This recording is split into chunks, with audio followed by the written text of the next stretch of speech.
Bonjour Martine Biard. Bonjour Régine, bonjour chers auditeurs.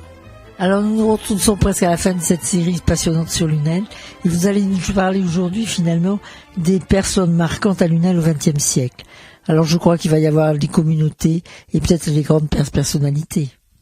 Oui, c'est pour ça que je préfère parler de présence à Lunel, parce que dans les communautés, bien entendu, il y a tout un tas de personnes anonymes, mais très dévouées, qui ont participer justement à pas mal d'activités dans cette ville, alors centrées sur les soins, parce que les communautés religieuses étaient très représentées à Lunel, et en particulier pour tout ce qui était soins à domicile et suivi médical à l'hôpital de Lunel. Et puis ensuite, dans le secteur aussi de l'éducation. Alors de ce point de vue-là, nous avons à Lunel les Ursulines, qu'on va appeler plus familièrement les Manosques, qui étaient situées à l'emplacement actuel de l'école de musique et qui avaient leur chapelle à l'espace Feuillade où se trouvent aujourd'hui les expositions de peinture et certaines manifestations comme des concerts ou des conférences. Et ces Ursulines donc vont s'occuper de l'éducation et en particulier des études secondaires des jeunes filles. Et puis elles vont s'en aller. Elles sont quand même toujours présentes à Montpellier et à Nîmes. Et cette fonction d'éducation va être reprise, notamment pour les jeunes filles, avec les sœurs de Saint-Vincent de Paul qui vont s'installer à l'hôtel de Brignac à la suite de la guerre de 14-18. Parce qu'à ce moment-là, la propriétaire de l'hôtel de Brignac, qui s'appelait Madame de Cézieux, et qui a perdu 3 de ses fils à la guerre de 14-18, se retrouve à la fois une maman éplorée, enfin désespérée, en même temps veuve, et donc décide de léguer aux sœurs de Saint-Vincent de Paul cette propriété. Voilà. Et alors c'est intéressant parce que on en parlera sans doute tout à l'heure, mais cet hôtel de Brignac qui va être un établissement donc scolaire, avait une salle qui était située à l'emplacement actuel de la cour d'honneur, et cette salle donc a accueilli pas mal de spectacles de jeunes gens, avec des pièces de théâtre, avec des tours de chant, et en particulier une première séance cinématographique donc à la fin du XIXe siècle. Et donc ce qui va être d'ailleurs déterminante. On en parlera tout à l'heure, si vous voulez bien, quand on abordera la question de la personnalité et ensuite de l'homme majeur que fut Louis Feuillade. Voilà. J'en profite pour dire que cette communauté des sœurs de Saint-Vincent de Paul, des filles de la Charité, donc, a continué à être présente jusqu'à une date récente, au début des années 2000, puisque les dernières sœurs, qui avaient 80 et 90 ans, allaient encore visiter des personnes âgées et ensuite ont pris leur retraite, mais pas par manque de dévouement, plutôt parce que justement leur congrégation les rappelait à être plus prudentes en fait, et à rejoindre des maisons de retraite. Voilà. Donc il y a donc à Lunel, à cette époque-là, beaucoup de communautés religieuses. Et c'est en 1905, avec la loi de séparation des églises et de l'État, que justement il va y en avoir beaucoup moins, mais la seule qui restera, c'est cette fameuse communauté des sœurs des filles de la Charité, c'est-à-dire des sœurs de Saint-Vincent de Paul. Oui, alors justement, il y avait à ce moment-là beaucoup de communautés religieuses. Est-ce qu'il y en avait plus à Lunel ou qu'ailleurs, ou c'était pareil ? Non, je pense qu'il y en avait vraiment beaucoup à Lunel, parce qu'à Lunel, il y avait les Carmes, par exemple, qui étaient établis depuis 1262, donc une présence très ancienne. Il y avait également au presbytère le passage de gens qui suivaient le pèlerinage de Saint-Jacques de Compostelle. Il y avait également les pénitents blancs qui à Lunel correspondaient à des personnes qui étaient de la société laïque, mais qui étaient des croyants et investis, engagés, et qui s'occupaient aussi de secourir les pauvres, de soigner les malades à domicile et d'assister aussi les personnes en fin de vie, et dans certains cas d'aider aussi pour une inhumation digne. Oui, alors, on connaît leur rôle, mais vous avez parlé de la séparation de l'Église et de l'État. Est-ce que la société civile, à ce moment-là, réagit pour faire un petit peu la même chose que faisait l'Église? Il s'intéressait enfin aux citoyens. Alors effectivement, mais on s'aperçoit que justement dans les conseils municipaux, ça c'est des questions nouvelles. Donc effectivement, on s'aperçoit que la municipalité se préoccupe de trouver par exemple des vêtements pour habiller les enfants pauvres ou des chaussures. Alors on fait des collectes, ensuite d'attribuer des bourses, ensuite de faire des espèces de kermesses mais publiques donc, pour récolter de l'argent et ensuite aider des familles dans le besoin. Pareil aussi pour essayer de trouver des logements décents pour des personnes qui sont vraiment en situation difficile. Et donc petit à petit, oui, la société civile, à partir, disons, des années 1910, par le biais des conseils municipaux, va essayer de prendre en charge justement tout ce dont s'occupaient les congrégations religieuses, d'hommes et de femmes, jusque-là de façon traditionnelle et dans l'espace dans l'espace quotidien.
C'est une société aussi qui petit à petit se laïcise et avec aussi des enjeux politiques bien entendu qui font que la politique sociale des fois l'emporte sur la charité chrétienne.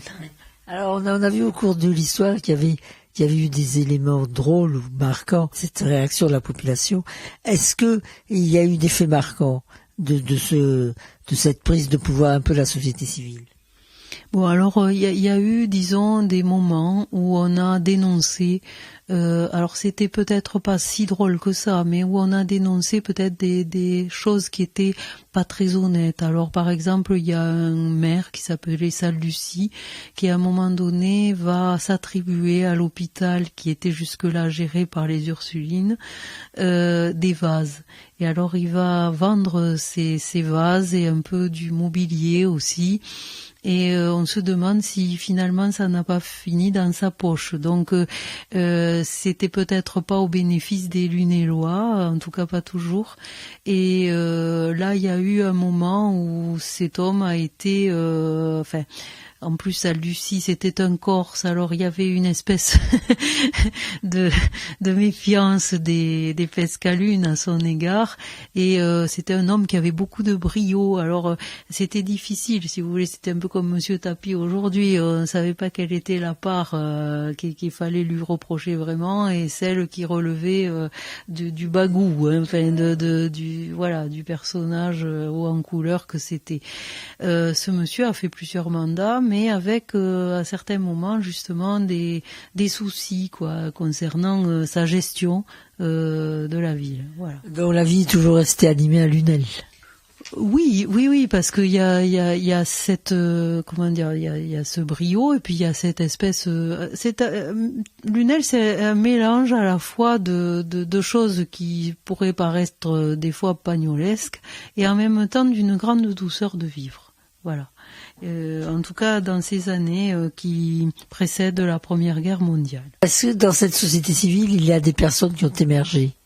Alors effectivement, celui qui émerge surtout à cette époque-là, c'est autant, on avait parlé dans une émission précédente du mouvement du Félibrige. On avait parlé également d'un monsieur qui était de Lunel-Viel et qui s'appelait donc Antoine Roux, qui avait écrit sur les Pescalunes dans ses poésies languedociennes. Et toute cette génération-là est âgée ou disparaît avec la guerre de 14-18. Et à partir donc des années 14-18, après la guerre, donc, les personnes qui vont émerger le plus à Lunel, c'est Jean Hugo, dont on a déjà parlé, et c'est évidemment la personnalité de Louis Feuillade. Alors Louis Feuillade avait été marqué par une première projection de cinéma muet, commentée donc en noir et blanc, qui a eu lieu très tôt à Lunel, en 1898, dans cette fameuse salle installée à l'emplacement de la cour d'honneur de l'hôtel de Brignac, dont je viens de parler en début d'émission. Et ce Louis Feuillade était natif de Lunel, il faisait ses études, donc, et comme on avait investi dans du bon matériel de projection chez les frères, eh bien, il avait cette séance l'avait vraiment marqué. Et ensuite, dans les arènes qui dataient à Lunel de 1861, ce qui pour des arènes officielles est quelque chose d'assez là aussi nouveau, précoce pour la France. Eh bien, il y a eu une première séance de plein air aussi, de cinéma de plein air. Et donc, on s'aperçoit que justement, d'emblée, il y a un engouement pour le cinéma à Lunel. Alors, ce cinéma de plein air dans les arènes, la première projection date de 1932 pour le film parlant. Et on avait projeté à ce moment-là Jazz Singer, qui était un film de 1927. Voilà, donc on voit comment petit à petit du cinéma muet qui avait marqué en 1898 Louis Feuillade, jeune homme, on va passer petit à petit à des séances de plein air et le premier film parlant donc à l'intérieur des arènes en 1932. Voilà. Et je crois que Louis Feuillade a été d'autant plus marqué qu'il en a fait finalement son métier. Alors au début, Louis Feuillade, c'était un jeune homme assez romantique, on va dire, qui écrivait des poèmes.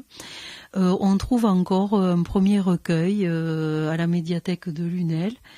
Et puis on s'aperçoit que ensuite il est journaliste, et c'est à ce titre qu'il monte à Paris finalement, et il va même être journaliste au journal La Croix. Donc après il va participer à beaucoup à beaucoup de quotidiens à Paris, et puis petit à petit va se tourner vers le milieu du cinéma justement à partir de sa rencontre avec Alice Guy. Alice Guy, qui est une des premières femmes réalisatrices dans le cinéma français, et qui ensuite va partir aux États-Unis. Mais ça, c'est une rencontre marquante, et Louis Feuillade donc commence à écrire des scénarios et les propose à Gaumont.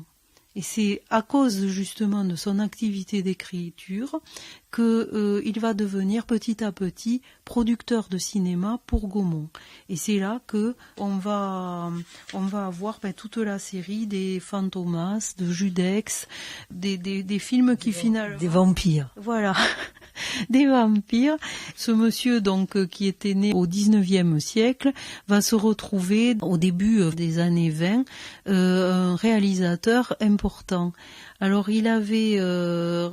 Je crois qu'il a été inspiré aussi par la Camargue. Il aimait bien tout ce qui était paysages du Sud. Il avait été intéressé, oui, par les paysages de la Camargue, et il a aussi été intéressé par les paysages du littoral méditerranéen, puisque pendant la guerre de 14-18, il se retrouve sur la Côte d'Azur, et donc là, évidemment, à cause du climat, de la lumière, des paysages aussi qui sont quand même assez inspirants, il va avoir des idées pour ces films.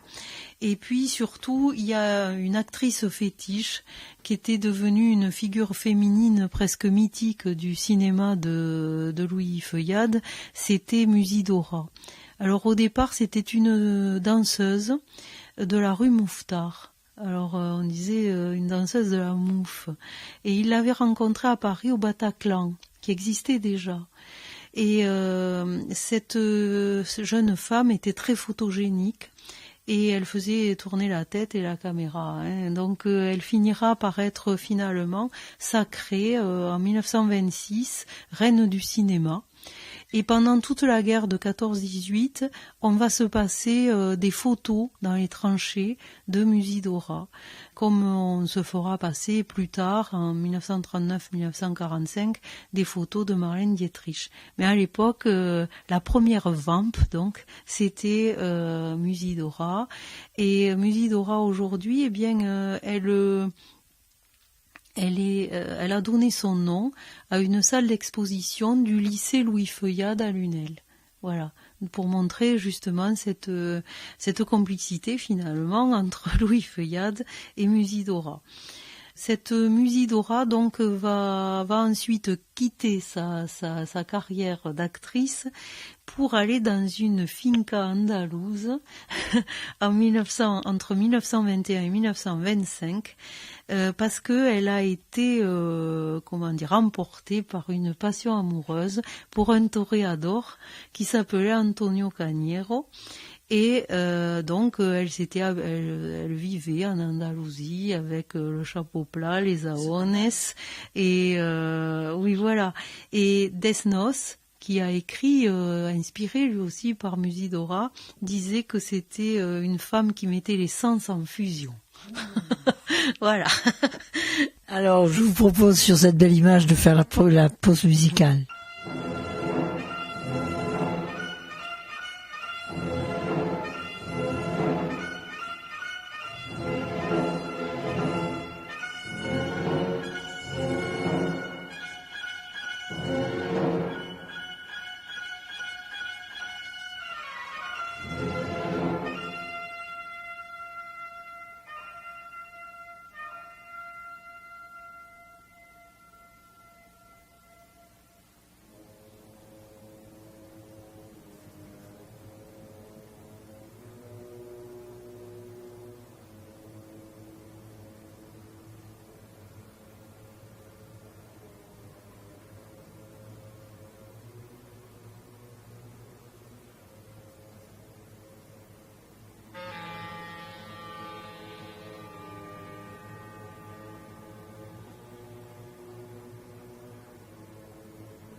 Louis Feuillade est resté très présent à Lunel, puisqu'on a le lycée Louis Feuillade, l'espace Louis Feuillade.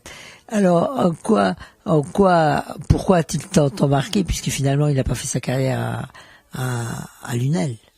Alors, il n'a pas fait sa carrière à Lunel, mais il est revenu souvent à Lunel parce que d'abord son épouse s'appelait Jacqueline Jojou et c'était une famille. Alors lui, il venait d'une famille de courtiers en vin, mais sa femme venait d'une famille d'arboriculteurs. Donc c'était le milieu où il y avait une aisance, mais qui venait des propriétés finalement agricoles. Et donc ils étaient amenés à venir régulièrement à Lunel, même si lui, il avait laissé, je dirais, sa part d'héritage à ses frères. Hein. C'était pas lui qui gérait cette propriété familiale. Mais il revenait souvent. Ensuite, il aimait Lunel et il aimait aussi tout ce qui était rattaché à la Camargue, à la Bouvine et même à la tauromachie, au point de fonder à Paris le premier Tory Club. Voilà. Donc c'était un monde des arènes, hein. Voilà, puisque à Lunel, je l'ai dit tout à l'heure, on a eu nos premières arènes en 1861, mais dès 1850, il y avait quand même un plan de taureau qui se trouvait à l'emplacement actuel de l'école Victor Hugo. Et pour en savoir davantage sur les arènes de Lunel, il faut lire la grande histoire des arènes de Lunel depuis les origines, qui est un livre de Thibaut Casanova, qui raconte 150 ans d'histoire avec des illustrations consacrées justement à Lunel. C'est une édition bilingue en français et en provençal qui est apparue en décembre 2017. Et là, ça renvoie à tout ce que j'ai pu dire dans les émissions précédentes sur le lien entre Lunel, la Camargue et la Provence. Donc Lunel toujours plus finalement tourné vers Arles que vers l'Occitanie à proprement parler. Louis Feuillal avait été marqué par les séances de cinéma auxquelles il assistait dans l'hôtel de Brignac et finalement ça a fait souche puisque le lycée Louis Feuillal de Lunel a une section cinéma maintenant.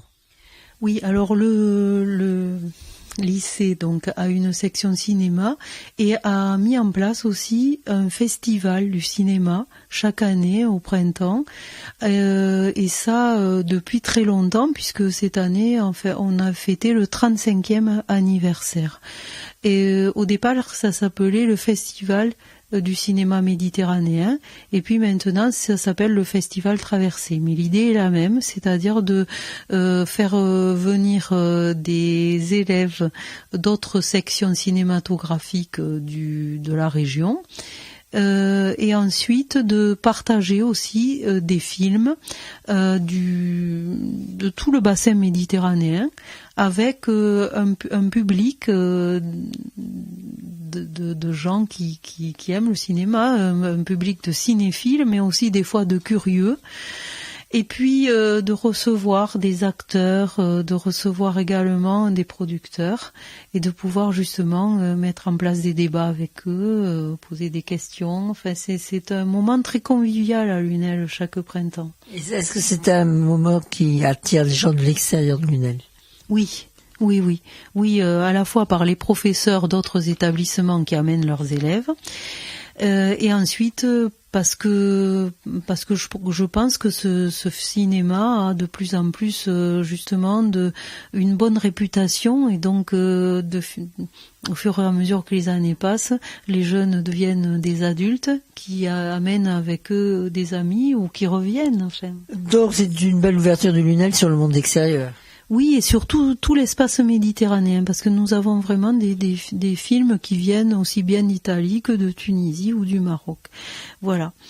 Alors après, il y a dans ce cinéma à la fois le souci justement de préserver quelque chose qui a à voir avec le Sud, et puis aussi l'idée que Lunel et ses environs sont vraiment un territoire de cinéma.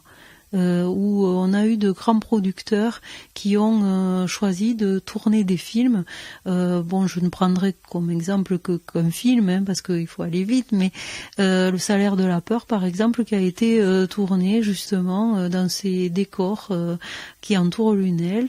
Saint-Ouen-Îlois, qui a été tourné également à Saint-Onès, près des 2 grands cyprès là qu'on voit maintenant de l'autoroute, oui voilà, d'Agnès Varda, qui nous a quittés d'ailleurs hélas ce printemps. D'ailleurs, il y a une tradition de cinématographique ou de cinéma ancien à Lunel, puisque je crois qu'un des cinémas a fêté son centenaire.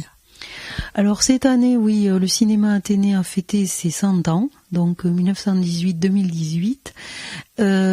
Ensuite, pendant longtemps, on avait 3 cinémas à Lunel.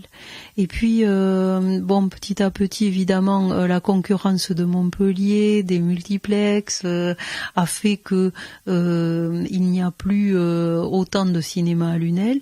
Mais il y a toute l'histoire justement du cinéma Athénée qui a été racontée par Solange Falissard, qui est celle qui connaît le mieux le cinéma, puisque elle est à la fois la belle-fille d'un monsieur qui avait un cinéma donc avenue Victor Hugo à Lunel, et puis la maman des actuels propriétaires du cinéma Athénée, qui sont ses 2 fils.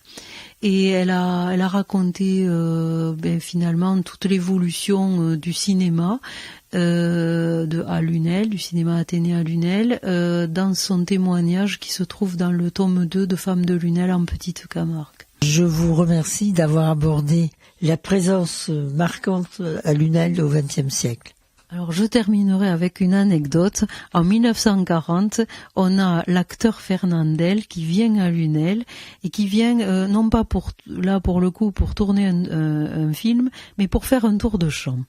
Et alors, comme on est en pleine guerre, que vraiment il y a une politique d'austérité, enfin que on a du mal à se procurer de quoi manger, il ne veut pas de cachet, mais il repart avec un cochon que lui offrent les Lunellois. C'est une période, effectivement. Eh bien, je vous remercie de terminer sur cette anecdote. Merci beaucoup. Plaisir, bonsoir et à bientôt.